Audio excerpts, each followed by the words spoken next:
Seumpama biji sesawi yang ditaburkan di tanah.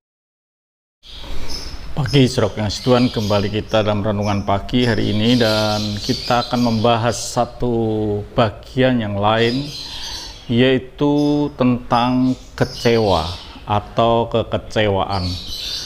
Saudaraku yang kasih Tuhan, hal ini sangat penting kita membahas tentang kekecewaan, karena banyak orang mengalami hal itu. Kecewaan itu bukan luka yang diderita oleh fisik kita, tapi cenderung ada di dalam hati. Kalau kita berbenturan atau pertengkaran, mungkin fisik kita bisa terluka, tetapi itu hanya sesaat bisa menjadi sembuh. Tetapi kalau kita itu sampai menjadi kecewa, itu sulit untuk menjadi sembuh. Tapi ingat bahwa kekecewaan itu bukan karena sesuatu hal yang membentur hidup kita, tetapi keputusan hati kita untuk menjadi kecewa. Keadaan boleh bagaimanapun juga. Ada orang bisa tidak kecewa, ada orang bisa kecewa. Itu keputusan daripada hati. Kecewa adalah hal yang sangat penting karena itu ada di hati kita. Karena firman Tuhan berkata, saudaraku yang kasih Tuhan, di dalam Matius 11 ayat yang ke-6 dikatakan, "Dan berbahagialah orang yang tidak menjadi kecewa dan menolak aku."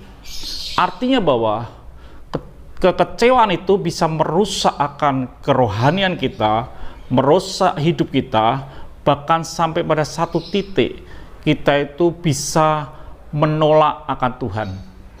Berapa banyak orang meninggalkan gereja, meninggalkan persekutuan karena mereka kecewa di dalam hatinya.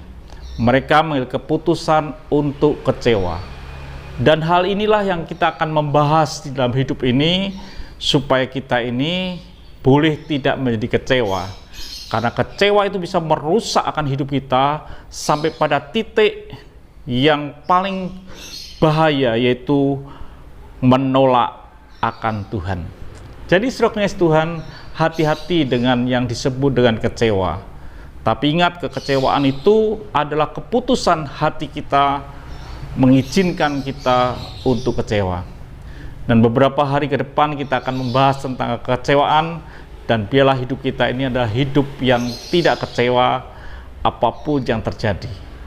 Kalau kita membahas akan di dalam Roma yang ke-8 ayat yang ke-28 dikatakan, "Kita tahu sekarang bahwa Allah turut bekerja dalam segala sesuatu untuk mendatangkan kebaikan bagi mereka yang mengasihi Dia, yaitu bagi mereka yang terpanggil sesuai dengan rencana Allah." Segala sesuatu bisa terjadi dalam kehidupan kita, termasuk peristiwa-peristiwa yang memungkinkan bisa membuat kita ini mengalami kekecewaan. Tetapi saudara kasih Tuhan, kalau kita mengerti akan firman ini, kita tidak akan menjadi kecewa, karena Tuhan berkata, kita tahu sekarang bahwa Allah turut bekerja dalam segala sesuatu.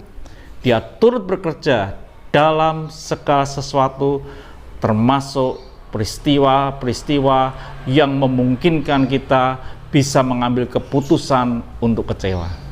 Jadi saudara kasih Tuhan, untuk beberapa hari ke depan, bila kita adalah orang-orang yang tidak kecewa di dalam hidup ini, dan tetap semangat dalam Tuhan. Tuhan memberkati, sampai jumpa esok pagi. Mari kita berdoa. Bapa, kami bersyukur, biarlah beberapa hari ke depan kita akan belajar untuk melihat, supaya kami tidak mengalami kekecewaan ketika kami berjalan dengan Tuhan, dan bahkan kami tidak menolak Engkau. Terima kasih Bapa, dalam nama Tuhan Yesus Kristus kami sudah berdoa dan mengucap syukur. Amin. Tuhan memberkati.